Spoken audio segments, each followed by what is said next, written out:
Have you ever felt like numbers are just a total jumble? You've got your fractions, your decimals, your whole numbers, all kind of floating around. Well, today we are going to build a mental map that puts every single number in its perfect place. I mean, really think about it. You have whole numbers like 3, you've got fractions like 1/2, decimals like 1.8. It feels a little chaotic, right? How in the world are you supposed to compare them or see how they relate to each other? Well, guess what? There's a brilliantly simple tool for that very thing. And that tool is the number line. This isn't just some ruler you used back in school. It's more like a universal address system for the entire world of numbers.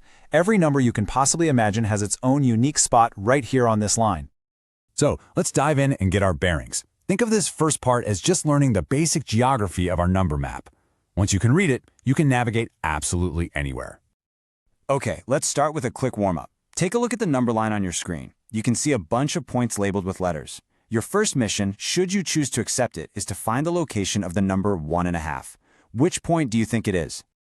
So how do we figure this out? Well, the logic is super straightforward. First, you find your anchor, which is the whole number 1. That's point M. Then, you look ahead to the next whole number, which is 2, at point E. And since we're looking for 1 times and a half, we just need to find that exact spot right in the middle. And boom! If you follow those steps, you land right on point B. It's as simple as that. You've just used the number line to pinpoint a mixed number. See, you're already getting the hang of this. Awesome! Now that we know how to read the map, it's time to start adding our own points of interest. And this is where it gets really useful. All right, so what about a fraction like 1/3? Mixed numbers are one thing, but these pure fractions can feel a little more abstract. Where would you put a point on the line to show exactly where 1/3 lives? Okay, here's the trick to thinking about this. That bottom number of the fraction, the 3, that tells you to take the whole space between 0 and 1 and just chop it up into 3 equal little pieces.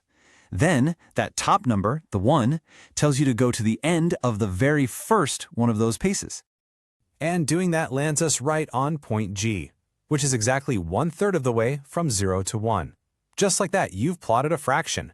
And you can use this exact same method for any simple fraction out there. And hey, never forget that decimals and fractions are just two different languages describing the exact same location.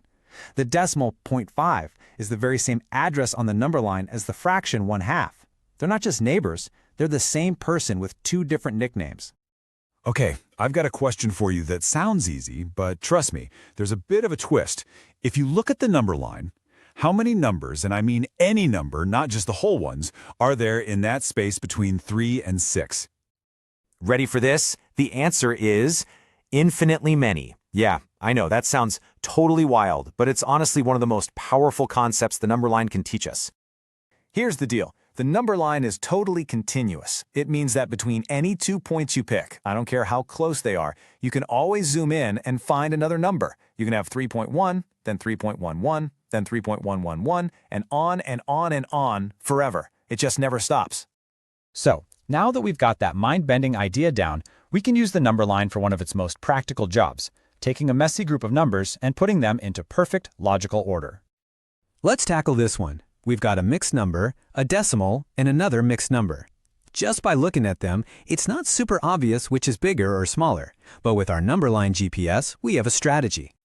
The secret weapon here, it's all about translating every number into a single common language. And as you can see, the easiest language for comparing is almost always decimals. So, we change 4 7/8 into 4.875, and 5 1/4 becomes 5.25. Suddenly, we're comparing apples to apples. And once they're all speaking decimal, look how easy this becomes. We can clearly see that 4.5 is the smallest of the bunch. Next up is 4.875, and the biggest one is 5.25. No guesswork needed. So, if we translate back to our original numbers, the correct order from left to right on the number line is 4.5, then 4 7/8, and finally 5 1/4.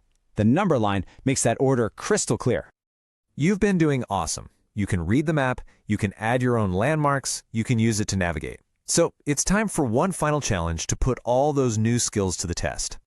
This is it. Quick, arrange these 3 numbers, 1/3, 0.3, and 0.13. This one's a little sneaky because 2 of them look almost identical. So, what do you think? What's the right order? All right, did you get it? The solution is 0.13 is the smallest, then 0.3, and the biggest of the three is 1/3. The key thing to remember is that 1/3 as a decimal is 0.33333 repeating, which is just a tiny bit bigger than 0.3. That little difference is everything. So, let's zoom out. What are the big takeaways here? First, always think of the number line as your ultimate map for all numbers. Second, remember that every single number has a precise address on it. Third, the golden rule. As you move to the right, numbers always get bigger. And finally, your pro tip. When you're faced with a jumble of fractions and decimals, just convert them all to the same format. It makes ordering them an absolute breeze. And this is the truly amazing part. That number line stretches out to infinity in both directions. We've only explored a tiny little piece of it today. So the only question left is, now that you have the map, where are you going to explore next? Thanks for joining me for this explainer.